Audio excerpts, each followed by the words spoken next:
So we're finally up to the 10th level of the RASA classes. This is the last level. It's about how to interpret the natal chart and use all the information that we have. So it's a big puzzle because we've had, there's so much information, too much information. You need to know it, but you need to know how to cut through it. So I'm just going to spend a few minutes to recap what we've come through and recap the journey, so we have a sense of where we are, where we are in the process. When you first come into astrology and you just take the first class, it's like jumping in the ocean. All of a sudden you find this ocean of meaning, and you see that you're seeing the foundations and the depth, and these things, they're solid, the foundations of astrology. It's the planets, the signs, the houses, and the aspects, and that they have meaning, that they have relevance. So at first we run into this, wow, so much. You think when you're in the first class, think, I'll have to study this forever because I never get beyond this. This is so much already. That's the normal feeling with the first level. So you get the very first level and you've got your foundations. You've discovered the ocean, but the ocean of relevance and meaning. But you haven't learned how to navigate through the ocean, or how to get your bearings, or how to have any perspective on where you are in the process. So then once we got the pieces, then we had to start applying them to ourselves personally. Because astrology it's the music of life. It's the written music of life. But it's one thing to have the theory and have the music. It's another thing to see how experientially is there, how we're interwoven with it, how it's connected with us, how this is the fabric of life. It's the DNA of our being. And the whole horoscope, it represents our matrix, our individual matrix of how we perceive and experience and manifest a universe.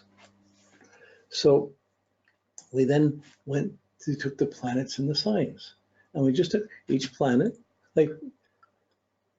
so we studied the signs, we saw the attitudes and the seasons, we studied the houses, and we got to see what's above, what's below. So in the signs, we got the sense of freedom and responsibility, individuality and group involvement, the collective and the individual side of things, freedom and responsibility, and our attitudes toward that.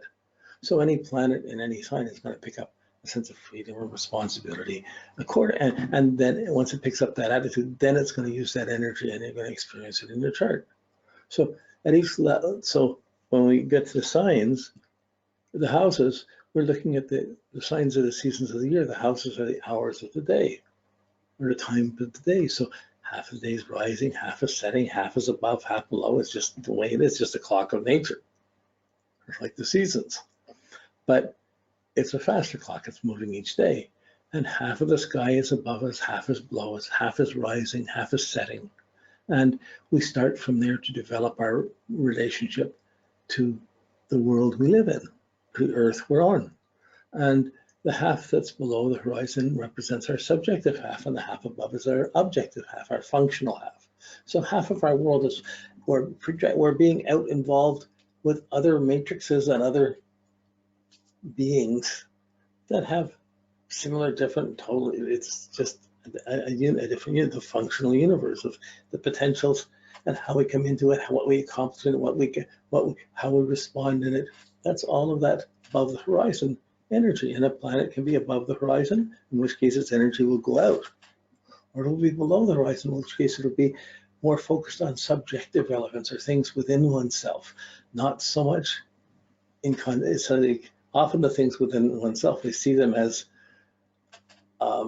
reactions to the outside, but really they're not reactions to not being above, which is how astrology is often interpreted, everything to the midheaven or to your status. But really, it represents your just your own personal, the you that goes to sleep, the you that goes home, the you that gets up in the morning, the you that has your own personal world, regardless of any other else is there.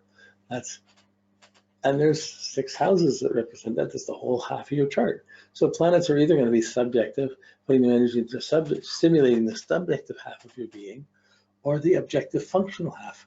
And it takes time to learn how each one's working. So when we went through the planets and the signs, the worksheets were designed so that for each category, the daylight is greater, daylight increasing, night increasing, daylight is greater, night is greater. We're seeing that planet in each category, the sun in each category, the moon in each category, the planet, and where we made a relationship of how each category is valid in our life, what it implies, and how we saw it in our life, how it was part of our life. This was the real work in astrology. It really was anchoring and connecting our experience levels, our experiences, into the understanding of astrology, how they're paralleling, how it works. So then we did the same with the houses, the planets in the houses. We saw how the planets pick up the attitude of the sign. That's the sign's influence on the houses. Then we saw how the planets put its energy into the houses. That's the planet's influence on the houses. The planets are the special energies. The signs in the houses are 2 different dimensions that it puts its energy into, or is affected by. We're always learning about the planets. They're like different levels of consciousness, or higher beings or celestial beings, and we're always trying to understand how they work a little bit more. We're always discovering new ways, or inner ways, or outer ways, or new ways. It's a growing process. It's not just a stat, oh, that means this. Mercury's just the mind and the way you think. That's it, fixed. It's not. Like when you think about it, this keeps growing.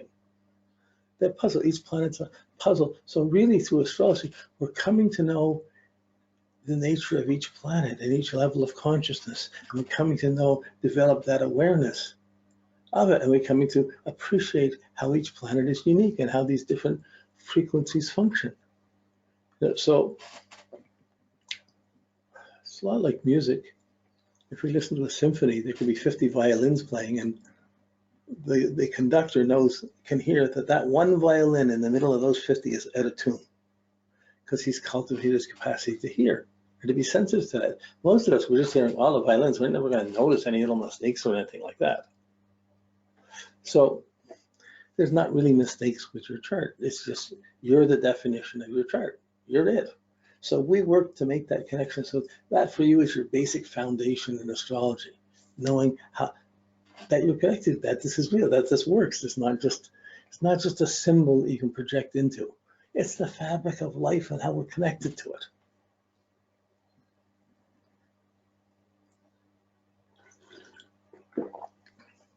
So yeah, it's how we're connected to nature, to weather, to whatever, yeah,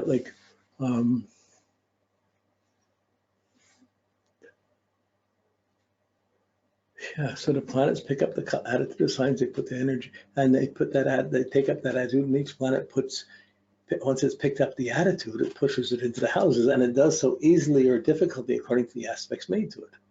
So the aspects are the stress factors. They tell you how easy or difficult, or how stressful is a better way, that energy is. Now that's stressful. If you have a stressful chart, lots of stressful aspects, that's normal for you. Someone who doesn't have stressful, that's normal for them. Each one has its own unique texture. The aspects, they're incredibly useful as an astrologer to walk into tension and to perceive the stress factors in someone's chart and talk about it. But the healing factors of astrology is your planets and the signs and the houses, and if you make each planet a little bit better, expresses itself a bit better in the houses, you improve that a bit better, wow, you've changed that point, you've changed that aspect, you've changed each planet, you're trying to get the best out of it. And as you do, that stress will still be there, but you're making it better. And every day in every way, we're getting a little bit better and better. And the same with the signs. Every time we evolve a quality of a planet, we improve that quality, we evolve it a bit. Wow, we've increased our world and increased our relationship to our chart. These are the healing factors in astrology, the planets and the signs and the planets and the houses. And in the houses, it pulls us into worldly concerns. In the signs, it takes us more to our, you could say, higher, more celestial or divine or spiritual concerns. So this process, it just takes a while to get used to it. And as we built this structure up through planets and signs, planets and houses, level 3, planets and aspects. We can see how they interrelate. And then we went to level 5 where we had to put the natal chart together. That's the boat. That's you. By the time that you've built a boat to go across the ocean of life, you run into the ocean when you first take the first class. Then you have to work to make astrology to see that it's real. And once you understand the basics that are real, everything else in astrology is you've already got the proper foundation to understand the transits and the progressions. So always, anytime you're lost, anytime you're not sure, you go back to the beginner classes and go over them and and build up the foundations and improve. It's like a musician, go back and work on the scales or try and get that sound a bit better, evolve that, the same thing. Okay, so we get up to level 5 and there's 39 steps to interpret a chart, or 30 steps, and we have to go through those steps to do a valid. It's not like you're trying to find someone, you're trying to tune into the uniqueness of their nature and remember as much as you can, but you want to have touched it so you're aware of that person's chart. So once we get the natal chart, so in doing an advanced chart, it's assumed that you know how to interpret the natal chart, and you spent some time familiarizing yourself with the point systems, with the points for it, with the planets and the signs and the houses, that you're familiar with that person. If you don't have that familiarity with that chart and you don't see how it's working, you can't work with progressions. Or if you do, you're not really capable of making it a healing factor for a person. So, okay, before we even get the progressions, then we got into transits of the world didn't stop because you got on it. You got your chart, the world's frozen in that moment, your pure potential in that moment, and you're working with that from that point on. It's like freezes as your little DNA or your blueprint of your life. And then we start building the blueprint. We don't know how much of it's going to get built. We're going to try this, we're going to try this, we're going to bit this, we're usually jumping around from one planet to another. Hey, I'm enjoying this, oh, that's terrible, let's go here. We're jumping around from one planet to another. And that's how we're going through life. But then when we study astrology, you start saying, whoa, each planet, like even when you learn, people know astrology, they've looked at all the planets, they look at the planet, just read into that planet and they just say what comes up. And they're looking at the aspects and they're interpreting it in the houses and the planets in the chart. And that's a valid way. You can see planets and signs, houses, and then you see it's there for a time. For each planet has its own timing that goes through it. But the RASA way is a little bit different. We're doing that. We really concentrated not so much on the planet in the specific houses by transits, but in the cycles that happen from where it starts in your life to itself, to the sun, to each of the other planets, and across the angles of your chart. So for any one cycle, there's 10 or 11 other cycles going on at the same time, each planet to each other planet. And we worked on that, and so we worked through each of the planets, and as we worked through each of the planets, we began to realize we spent a long time on Saturn. And Saturn is the key, and it's the key to responsibility and the key to understanding the timing of life. Our responsibilities, our commitments, what we accomplish, what we do, our health, our skin, our bones, our discipline. And as it moves around the chart, we see where we are in the process of maturity and development of our Saturn. You have to be able to see that clearly and have a good sense of the Saturn graph and the Saturn place in the life to be able to work with transits. Because if you see what Saturn's implying, probably 80% of your work or decisions you're going to make in astrology is going to be based on Saturn if you're giving responsible advice. Because once you see Saturn, Jupiter can understand Saturn. You can learn that Saturn needs this done, and if you were wise, you work to make it happen. And that understanding can direct your Mars it can guide your Mars instead of just on adrenaline, can guide it to accomplish more, to accomplish something. That's a turnaround from just yahooing the energy, doing whatever, and then running into limits. It's how do you get control? So you're setting your own limits and you're disciplining. This is the Mars, Jupiter, Saturn transiting challenges.